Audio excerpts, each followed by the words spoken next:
Dan Schneider, creator of the Amanda Show, Zoe 101, iCarly, and more, is now suing the producers of the docu-series Quiet on Set for portraying him as an alleged child abuser. Insane. I was going to cover this series Quiet on Set when it first dropped, but I never did. I thought Dan Schneider myself was some type of predator because the way they had him portrayed in that series. But it's now being brought to my attention that he wasn't. I guess they also alleging that he may have known something about the exploiting of children that was going on around Nickelodeon Studios.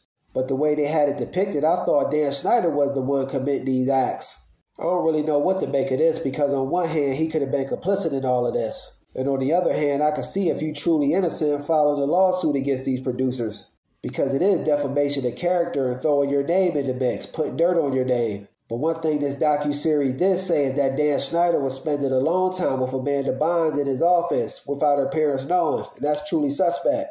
And if he or anyone around Nickelodeon had anything to do with harming kids, I believe they need to be punished. We're hearing a lot of this nowadays, people harming and violating children, etc. I feel anyone harming innocent children is the scum of the earth, the lowest of the low. And they deserve whatever the universe throws at them, but I digress. But Dan Schneider did oversee suspect and sketchy scenes he had kids acting out. This Dan Schneider spoke out and said in his own words, "I condemn the abuse once it was discovered," and critically was not a child abuser himself. He does say that sometimes he was a bad leader, I agree.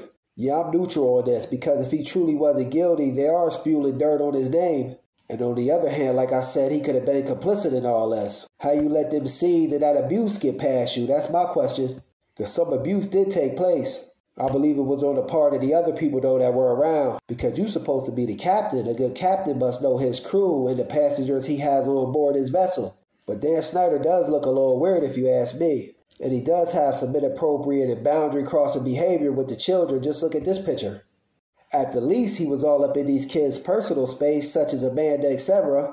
And he also had them acting out in some sketchy scenes. But he is guilty of negligence and stupidity for allowing things to happen on his watch. Because I'm sick of people harming kids. They deserve swift and severe punishment. Just my thoughts on the matter. Peace.